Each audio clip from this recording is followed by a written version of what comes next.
Grass, plants, and trees, called producers, absorbing light energy from the sun. So the sun's energy is being transferred to producers on Earth. These producers are plants. And these producers use the energy from the sun for photosynthesis, which produces the sugar glucose in plants. So photosynthesis is when carbon dioxide reacts with water using the light energy from the sun to produce oxygen as a byproduct and glucose, a sugar that the plant uses for respiration. And this reaction can only happen with the light energy from the sun.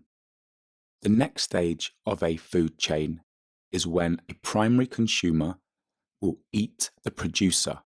So energy is being transferred in the form of biomass from the grass into the rabbit and from the fruit of the trees into the birds.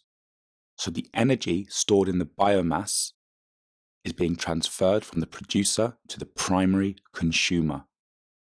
Primary consumers consume biomass, and there is an energy transfer into them from the producer.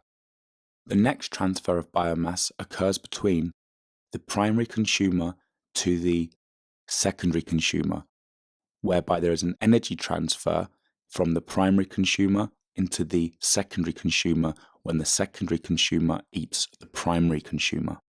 So in this case here, the fox eats the rabbit and consumes the biomass, which contains energy and allows the energy to be transferred into the fox.